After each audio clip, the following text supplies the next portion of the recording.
Have you ever given a decade of your life to a company, only to be tossed aside like yesterday's trash over a single mistake? 10 years of dedication, late nights, missed family events, all forgotten because of one error. That's what happened to me. But here's the twist. Getting fired was the best thing that ever happened to me. I discovered the real mistake wasn't what got me fired. It was staying for 10 years. Stay with me, and I'll reveal how this corporate betrayal led me to a life I never dreamed possible. Welcome to Dismissal Diaries, where we share real stories of workplace injustice and the unexpected triumphs that follow. If you've ever faced unfair treatment at work or fear it might happen to you, hit that subscribe button now to join our community of survivors who turned their lowest professional moments into their greatest opportunities. I still remember my first day at Meridian Technologies like it was yesterday. The sleek glass building, the promise of innovation, the feeling that I was finally part of something significant. I was 26, bright-eyed and eager to prove myself. The company was growing rapidly, and the energy was intoxicating. This was 2010. The economy was still recovering from the recession, and I felt impossibly lucky to land such a promising position. "We're not just colleagues here, we're family," my manager said during orientation. Those words would echo in my mind for years to come, becoming both a comfort and, eventually, a cruel joke. The first 3 years were everything I hoped for. I moved quickly from junior project coordinator to team lead, managing increasingly important client relationships. I was the first one in, last one out. The company's success became my personal mission. When they needed someone to fly cross-country on Christmas Eve to save a client relationship, I volunteered. When quarterly reports needed to be redone overnight, I was there, fueled by vending machine coffee and pride in my dedication. My wife, Emma, used to joke that she was competing with Meridian for my attention. "The company already has you 60 hours a week," she'd say. "Can I at least have your full attention for dinner?" I'd laugh it off, promise to do better, then check my work emails under the table while she wasn't looking. I thought I was building our future. Every promotion, every bonus was bringing us closer to the life we dreamed of. By year 5, I had my own office with a view of the city skyline. My salary had doubled. The golden handcuffs were firmly in place, though I wouldn't recognize them as such until much later. I had a mortgage on a house we could just barely afford, car payments that stretched our budget, and the lifestyle upgrades that naturally followed my career progression.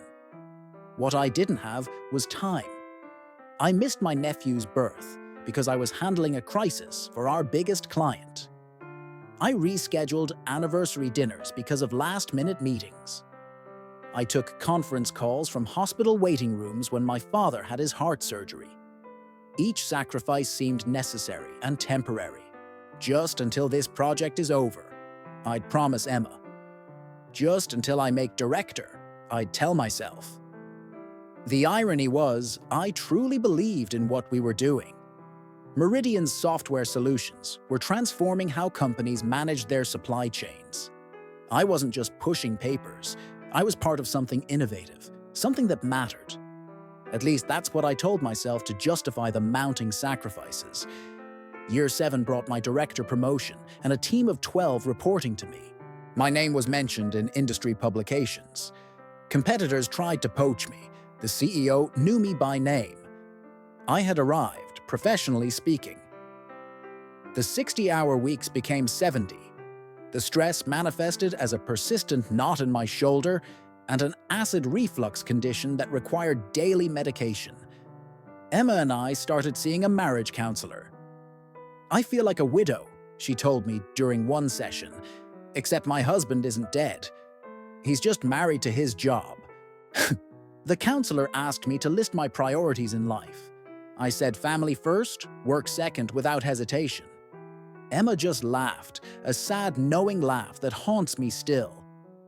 "Your actions tell a different story," the counselor noted gently. I promised to do better. I meant it every time.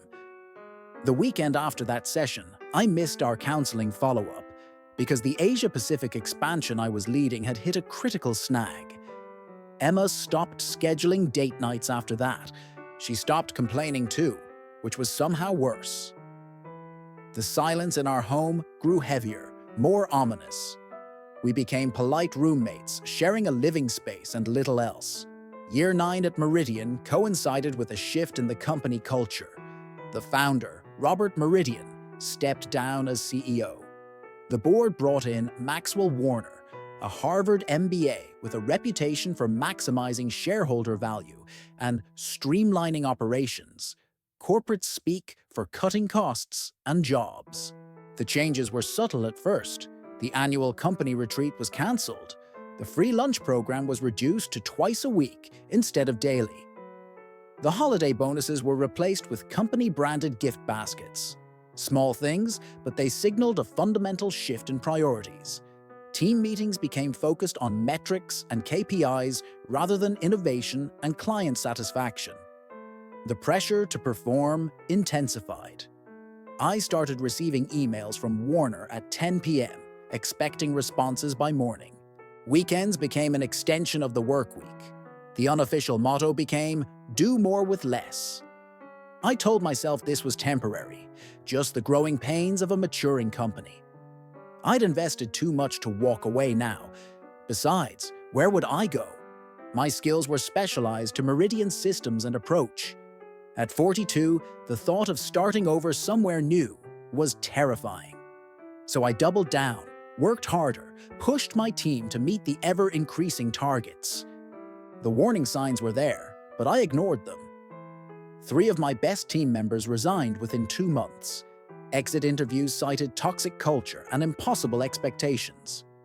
I made excuses for the company during those interviews, feeling like a betrayed spouse defending an unfaithful partner.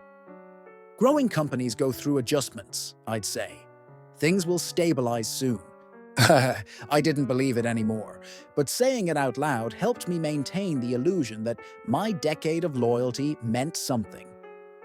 In March of last year, Warner announced a new performance evaluation system. Bottom performers would be put on improvement plans, with termination as the consequence of failure. It wasn't about growth anymore, it was about survival. Then came the quarterly meeting where everything changed. Warner stood at the front of the conference room, sleeves rolled up as if to signal he was in the trenches with us, though we all knew he left precisely at 5 p.m. each day. "We need to identify inefficiencies," he said, pacing dramatically. "Every dollar wasted is a dollar we can't invest in growth." After the meeting, he pulled me aside. "I need you to evaluate your team," he said.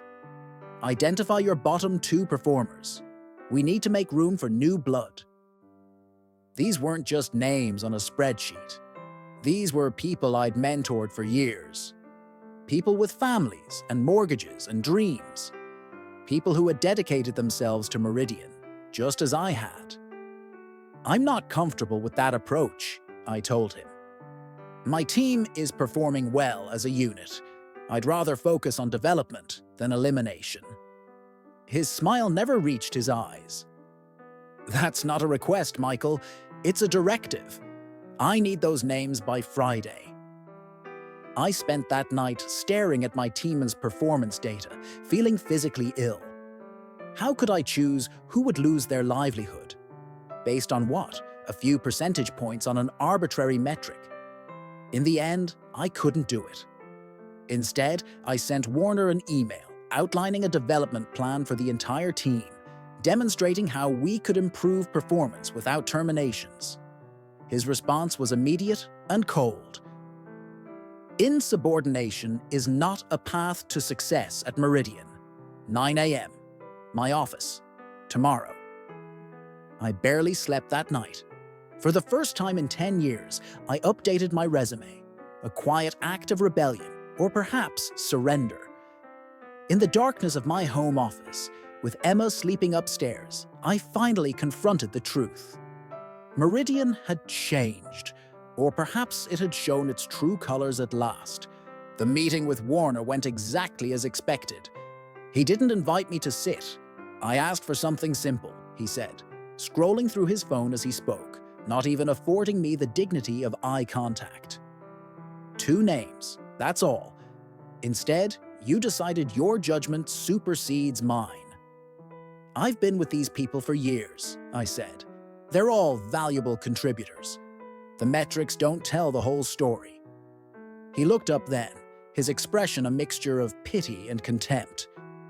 That's your problem, Michael. You're too attached. Business isn't personal. But it was personal. It had become my identity, my purpose, the justification for all I'd sacrificed. I'll give you one more chance, he said. 2 names. End of day. I returned to my office, closed the door, and did something I'd never done in my professional life. I crafted an email to the entire executive team, including the board members, detailing the impact of Warner's leadership approach on morale, innovation, and ultimately, our client relationships.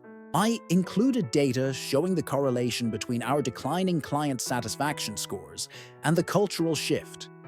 I advocated for a return to the values that had made Meridian successful in the first place. My finger hovered over the send button for a full minute. This wasn't just career suicide, it was professional self-immolation. But something in me had snapped. 10 years of loyalty, of sacrifice, of putting the company before my own well-being, my family, my life. And now I was being asked to sacrifice others as well. I pressed send. The response was swift. My email access was cut within 30 minutes. Security appeared at my office door within an hour. I was escorted out of the building, my personal items shipped to me later in a cardboard box. 10 years ended in less than 2 hours. The official reason? Unprofessional communication and insubordination. One mistake, one moment of standing up for what I believed was right, and a decade of dedication was erased. I drove home in a daze, arriving at midday to an empty house. Emma wouldn't be home from her teaching job for hours. I sat in my car in the driveway, trying to process what had just happened, trying to imagine telling my wife that I had just blown up our financial security. That's when I broke down, not gentle tears, but body-racking sobs that came from somewhere deep and primal. I cried for the years I'd wasted, for the moments I'd missed, for the person I'd become. Someone who needed a company's validation more than his own self-respect. When the tears finally stopped, something strange happened. I felt lighter, as if I'd been carrying a weight for so long that I'd forgotten it wasn't actually part of me. I went inside, opened a beer, something I never did during workdays, and sat on our back porch watching the birds in the yard. For the first time in years, I wasn't checking emails, wasn't on a conference call, wasn't mentally running through task lists. I was just present in that moment in my own life. When Emma came home and found me there, her expression was one of confusion, then alarm. "What happened?" she asked. "Are you sick?" I told her everything. About Warner, about the email, about the escort out of the building. I waited for her anger, her fear, her disappointment. Instead, she sat beside me, took my hand, and said something that changed everything. Maybe this is your chance to find out who you are without that place defining you. The next few weeks were surreal. I went through all the stages of grief, denial, anger, bargaining, depression, sometimes all in the same day. I applied for other corporate jobs, going through the motions without enthusiasm. Each rejection felt less like a setback and more like a redirection. Then came the unexpected turning point. An old client from Meridian, Thomas, called me out of the blue. "I heard what happened," he said. "That email you sent made its way outside the company walls. Quite a few people are talking about it." My stomach dropped. "Great, so I'm unhireable now," he laughed. "Quite the opposite. I've been wanting to work with someone who has your expertise and integrity. My startup needs a consultant to help us build our operations from the ground up, It's not corporate money, but it's meaningful work. Interested? That consultation led to another, then another. Within 3 months, I had accidentally started my own business. I was working from home, setting my own hours, choosing projects that aligned with my values. I was making less money, but creating more value. Real value, not just shareholder value. The most surprising part? I was happier than I'd been in years. The chronic acid reflux disappeared. I started sleeping through the night. Emma and I began having conversations that didn't revolve around my work, stress, or my absences. 6 months after my firing, I received a LinkedIn message from my former assistant at Meridian. "Thought you'd want to know," she wrote. "Warner's approach backfired. After you left, 5 more directors resigned in protest. Client retention is down 30%. The board is meeting next week to discuss his leadership." I felt no satisfaction at this news, only sadness for the company that had once meant so much to me. But I also felt something else: vindication. I hadn't been wrong to stand up for what I believed was right. 1 year after what I once considered the worst day of my professional life, my consulting business was thriving. I had 6 contractors working with me. I was home for dinner every night. Emma and I took our first 2-week vacation in a decade. No laptop, no emails, just us reconnecting with each other. On the anniversary of my firing, Emma surprised me with a framed copy of the email that got me fired, alongside a note that read, "Sometimes the mistake isn't what ends things, but what begins them." She was right. My real mistake wasn't the email that got me fired. My mistake was giving 10 years of my life to a company that could erase me in 2 hours. My mistake was believing that my worth was tied to my title, my salary, my position in a corporate hierarchy. My mistake was leaving the real me behind every day when I walked into that glass building. Now, looking back, I can see the lessons that were impossible to recognize while I was in the middle of it all. First, no company is your family. No matter what they say during orientation, no matter how many team-building exercises or company picnics they host, business is business. Loyalty is a one-way street in corporate America.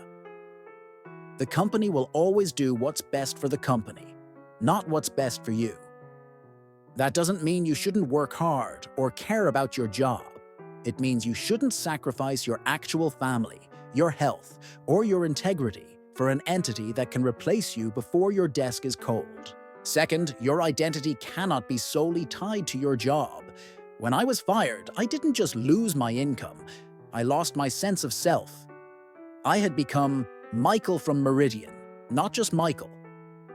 Building a life outside of work isn't selfish or distracted, it's essential. It's your safety net when the professional rug gets pulled out from under you. Third, standing up for what's right might cost you in the short term, but integrity pays dividends over a lifetime. That email cost me my job, but it saved my soul. It was the moment I reclaimed my agency, my voice, my self-respect. No paycheck is worth the slow erosion of your core values. Fourth, sometimes what feels like failure is actually redirection. Being fired felt like the end of the road. In reality, it was just the end of a road that was leading nowhere worth going. Sometimes you need to be pushed off the path you're on to find the one you're meant to travel. Finally, and perhaps most importantly, it's never too late to start over. At 42, I thought my professional identity was set in stone. I thought the risks I hadn't taken in my 20s and 30s were no longer available to me. I was wrong. The skills I'd developed over a decade weren't wasted. They were preparation for a chapter I couldn't have imagined.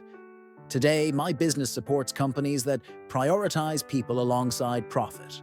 I help them build cultures where no one is asked to choose between their humanity and their employment. I work with leaders who understand that treating people well isn't just the right thing to do. It's good business. Emma tells me I'm a different person now. less anxious, more present, the man she married, but with a decade of wisdom added. I'm finally the husband she deserved all along. That cardboard box with my personal items from Meridian sits in our attic, unopened. I don't need to look inside to remember what I left behind, or what I found in the process of losing it all. So yes, they fired me over one mistake after 10 years of loyalty, but the real mistake was mine. And I left it behind, in that glass building. The mistake of giving my best years to a company that never deserved them, of confusing a job with a life, of forgetting who I was beyond my employee ID. If you're watching this and something resonates, if you recognize yourself in my story, know that it's not too late to course correct. You don't need to be fired to reclaim your life. You can choose today to realign your priorities, to set boundaries, to remember that work is what you do, not who you are. The real tragedy isn't getting fired after a decade of service. The real tragedy is spending another decade making the same mistake. If my story struck a chord with you, I'd love to hear about your experiences in the comments below. Have you ever faced a professional setback that turned into a blessing in disguise? Are you currently trapped in golden handcuffs, afraid to make a change? This community is here for you. Subscribe to Dismissal Diaries for more stories of workplace transformations and to join a community of people who are redefining success on their own terms. Remember, sometimes losing your job means finding yourself. I'll see you in the next video.